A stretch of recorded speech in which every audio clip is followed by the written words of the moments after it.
Okay, now this extract is a bit later in the book when Ellie's dating agency is now so popular that she needs to hire another matchmaker to help her out because she's inundated with clients and she's struggling a bit. So she's put a job advert out and she's about to interview the first girl that she liked the CV. Okay. Still perched on the stool after the bar had emptied out, I noticed a stream of light shining down from the ceiling. I looked up to see a skylight I hadn't noticed before, tunnelled through the walls of the vaults. Outside, dusk had come and gone, yet a light shone through, brighter than the glow of the street lamps, and whiter than the sliver of moon. Through the gleam, a girl bounced down the stairs, grinning and waving. Just as in her photo, her ice-white smile sparkled and her bright blonde hair shimmered as though she'd been doused in fairy dust. Wearing a hot pink pencil skirt and a tight white shirt, her corporate Cupid ensemble was completed with a pink handbag, from which she retrieved a heart-shaped notebook. "I'm so excited," she said as she sat down. "So please excuse me if I talk too fast. I do that when I'm nervous. I'm excited. I'm so excited. I said that already, didn't I? Sorry. Do you mind if I take notes?" She gripped a sparkly pink pen which had a glittery heart bouncing on the end and stared at me. Unsure as to what questions an employer should ask a potential matchmaker, I went with the first that sprang to mind. "What is love?" I asked, hoping she wouldn't misinterpret the question as a prompt to the lyrics of Hathaway's one-hit wonder. She grinned, put down her pen, looked up to the skylight and then back at me. Half an hour later, after she had regurgitated her extensive knowledge on the topic of love, which appeared to be drawn from an array of Jennifer Aniston movies, Celine Dion lyrics and a broad spectrum of fairy tales, she eventually arrived at conclusion. "Celine's so wise, almost like a guru," she clasped her hands together.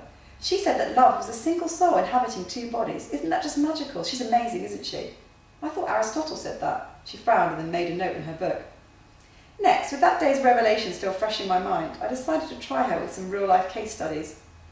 But before I'd fully considered how to form a sentence, the words blurted out. "Have you ever broken a penis?" She cocked her head.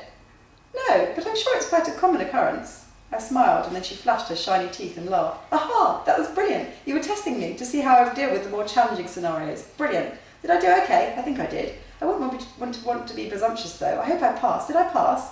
I nodded. "This is so exciting. I'm so good at dealing with issues like this. I don't mean broken penises, or is it peni, like cacti? Well, probably I would be, if required. When I was a girl guide, I was brilliant at first aid, won an extra badge for my slings. Not that a penis would need a sling, or would it? That's not the point, is it? What I meant was, I'm really good at dealing with personal issues like this. Like that. I love it. I'm rambling. I know, I'm just so excited. I love helping people. That's what I meant to say. I'm talking too much, I know. I do that when I'm excited. I know, I said that. Sorry. Do you have any more questions, please?" I went on to describe the Nate and Rebecca scenario. "Well, that is a tricky one," she said, and then took a deep breath. "On one hand, I can totally see how poor Rebecca might feel. I mean, all those girls, she must have been heartbroken, and she has every reason to worry that he might not change his ways. And she has a baby on the way. The baby needs a stable home, deserves love, deserves its mum to be happy. But if Nate really has changed and, grown up and all that, and realised that she is the love of his life, and if she still loves him, well, they should get back together."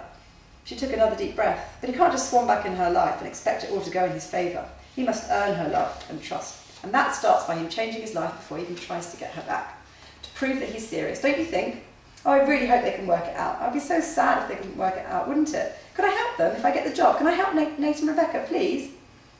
"Welcome to the world of dating," I said, and stood up to shake her hand. She leapt forward, bypassing my hand, and flung her arms around my neck.